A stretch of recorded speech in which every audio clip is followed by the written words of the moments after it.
দর্শক, গ্রাম বাংলার ঐতিহ্যবাহী যে নৌকা বাইচ, সেই নৌকা বাইচটি অনুষ্ঠিত হচ্ছে যশোরের অভয়নগর উপজেলার হিদিয়া ইসামতি যে নদীটি রয়েছে সেই নদীতে। আমরা আজকে এখানে এসেছি, আমরা দেখেছি দুপুর থেকে হাজার হাজার নারী পুরুষ এই ইসামতি নদীর দুই ধারে অবস্থান নিয়েছে শুধুমাত্র গ্রাম বাংলার ঐতিহ্যবাহী এই নৌকা বাইচটি দেখার জন্য। এবং আজকে আমরা এই নৌকা বাইচ এলাকায় ঘুরব।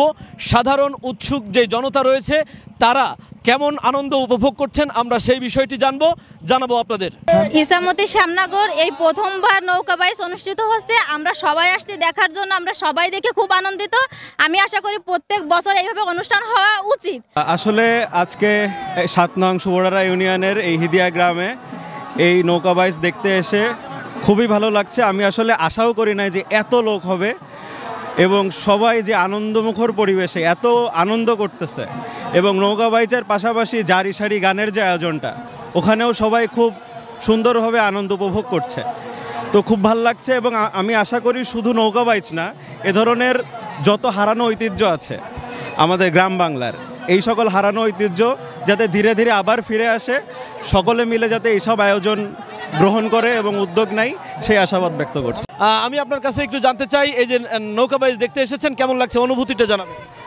খুব ভালো, কারণ এটা আমাদের আগেও 1 বছর হয়েছিল, কিন্তু মাঝে গ্যাপ গেছে, এই বছর আবার হচ্ছে। আর এখানে হিন্দু মুসলিম সব মিলিত হয়ে একটা সমন্বিত একটা যে অনুষ্ঠানটা হচ্ছে, আমাদের খুবই আনন্দিত। আমরা আপনার পরিবারের কতজন এসেছেন এখানে? আমরা ফ্যামিলি সহ এখানে আছি, আর এমনকি আমার ভাইও এতে অংশগ্রহণ করেছে। আচ্ছা, কতজন আপনারা ফ্যামিলির মোট সদস্য এখানে এসেছেন?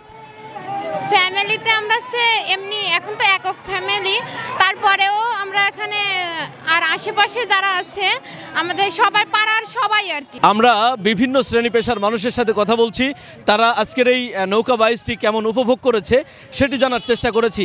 আমরা আরও একটু কথা বলবো, আমাদের সাথে বেশ কয়েকজন রয়েছেন। আপনার নাম কি আর কোথা থেকে এসেছেন? মোহাম্মদ মামুন শেখ, আসছি গোবিনাথপুর থেকে, আমার পার্শ্ববর্তী এলাকা। তো দীর্ঘ অনেক দিন পরে বাইচ ডাবলটা হলো, তা আমাদের বন্ধু বান্ধব যারা ছিল তাদেরও দাওয়াত দিয়ে এখানে আনা হয়েছে। তার যা বেশ অনেক মজা অনুভব করছি, আর আশেপাশে তো দেখতেই পারছেন কি পরিমাণ লোক হয়েছে, কি মনে হয়? অনেক, অসংখ্য লোক। কোথা থেকে এসেছেন? আমি ইসামতি পশ্চিমপাড় থেকে এসেছি। আচ্ছা, এই যে সারি গানের সাথে নৃত্য করলেন, কতদিন ধরে নৃত্য করেন? অনেক দিন ধরে। আচ্ছা, আজকে এখানে নৃত্য করতে আপনারা কতজন এসেছেন? 20-25 জন। আচ্ছা, নৃত্য করে কেমন লেগেছে আমাদেরকে অনুভূতিটা একটু জানাবেন। অনেক সুন্দর লেগেছে, ভালো লেগেছে। এতদিন ধরে আমার বাড়ি এইখানে না, আমার মামার বাড়ি এইখানে। আমাকে সেকেন্ড অনুষ্ঠানে আসার জন্য নিমন্ত্রণ করেছিল, কারণ স্যার আমি এখানে শাড়ি নেচে গেছিলাম, এখান থেকে আমাদের নিমন্ত্রণ করেছে, ওইভাবে এখন শাড়ি নাচতে এসেছি। এখন এত লোকের মাঝে যে আমি শাড়ির নাচ নিয়ে এসেছি, খুবই আমার ভালো লাগছে, আর সবাই খুব প্রশংসা করেছে। দর্শক, আমরা আরও একটু জানতে চাই এই বাইচ সম্পর্কে। এই যে আয়োজন সুবরারা ইউনিয়নের মানুষ করেছেন ইসামতি নদীতে, আয়োজনটি কেমন লেগেছে একটু জানাবেন। খুব সুন্দর লেগেছে। দীর্ঘদিন পরে, দীর্ঘ 7-8 বছর পরে এই গ্রামে এত বড় একটি আয়োজন। এই আয়োজনে নারী, বুড়ো, বৃদ্ধ, শিশু সবাই ছুটে এসেছে। দীর্ঘদিন পরে এমন বড় একটি আয়োজন তারা পেয়ে অনেক খুশি, তারা অনেক আনন্দিত। যারা আয়োজন করেছে তাদেরকে ধন্যবাদ জানাই। 12টি নৌকা দিয়ে যে নৌকা বাইচ প্রতিযোগিতা হচ্ছে, আপনারা দেখেছেন এই নৌকা বাইচ প্রতিযোগিতা এই এলাকার হাজার হাজার জনগণ, উৎসুক জনগণ এখানে এসেছে। গ্রাম বাংলার ঐতিহ্য, হাজার বছরের ইতিহাস এই নৌকা বাইচ। এই নৌকা বাইচের মধ্য দিয়ে মানুষের ভিতরে যে একটা আনন্দ, উৎসাহ, উদ্দীপনার সৃষ্টি হয়েছে, এটি আমরা সকলেই আনন্দিত এবং অভিভূত। আমরা আশা করি প্রতি বছর এই এলাকায় এভাবে সুন্দরভাবে নৌকা বাইচ প্রতিযোগিতা অনুষ্ঠিত হোক। অভয়নগর থানার 7 নং সুবরারা ইউনিয়নের ঐতিহ্যবাহী হিদিয়া গ্রাম এবং ইসামতি গ্রামের যৌথ উদ্যোগে শারদীয় দুর্গাপূজার দশমীর দিনে মুসলিম এবং মুসলমান এবং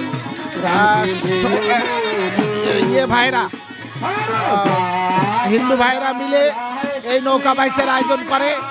এই নৌকা বাইচ গ্রামের হারানো ঐতিহ্য ফিরে আনার জন্য, যে আবহমান বাংলার সেই হারানো ঐতিহ্য ফিরে আনার জন্য এই অঞ্চলের যুবকরা এই আয়োজন করে, যেখানে হাজার হাজার দর্শক নদীর দুই পাড়ে, ইসামতি নদীর দুই পাড়ে দাঁড়িয়ে যায়, যেটা দেখে আসলে আমরা খুব আবির্ভূত যে এখানে হাজার হাজার নৌকা বাইচ এবং শাড়ি গান দেখার জন্য হাজার হাজার মানুষ ছুটে এসেছে। আমরা আশা করি আবারও গ্রামের এই হারানো দিনের এই ঐতিহ্যকে ফিরে আনলে আমাদের যুবকরা যদি আবার এই নৌকাবাজ শাড়ি গানের দিকে ফিরে আসে তাহলে হাজার হাজার লোক তাদের এই আনন্দ উৎসবে অংশগ্রহণ করতে পারবে।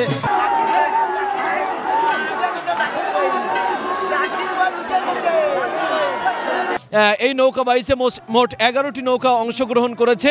যশোর, খুলনা সহ বিভিন্ন এলাকা থেকে, বিশেষ করে ডুমুরিয়া এলাকা থেকেও আমরা দেখেছি নৌকা বাইচ এখানে এসেছে এবং যে ঘন্টার তালে তালে নৌকা বাইচ সেটি আমরা এতক্ষণ ধরে উপভোগ করছিলাম। তো দর্শক, এই ছিল যশোরের অভয়নগর উপজেলার ইসামতি নদীর পাড় থেকে আমাদের কাছে নৌকা বাইচের সর্বশেষ সংবাদ। ওটা তো ওরা আসলেই জানতে পারবো, তাই না? শোনো, টাকা তো চাইছে, 10,000 টাকার শর্ট আছে, বুঝছো? ধন্যবাদ। কত টাকা শর্ট পড়ছে সেটা বল। 10,000 টাকাই শর্ট আছে। আচ্ছা, সেটা মাথা ছুঁয়ে বলো। মাথা কি হলো?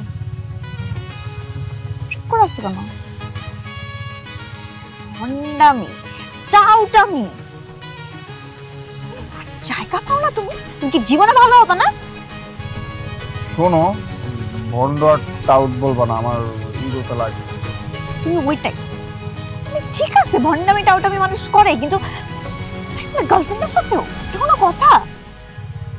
দেখো মিমি, আমি আগের থেকে অনেক লক্ষ্য হয়ে গেছি, ভালো হয়ে গেছি। পুরোপুরি হইতে পারি নাই, অর্ধেক ভালো তো 50% ভালো হয়ে গেছে।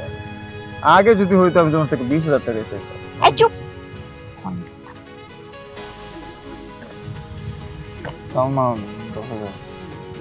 ঠিকভাবে বলো, কত টাকা শর্ট পড়ছে?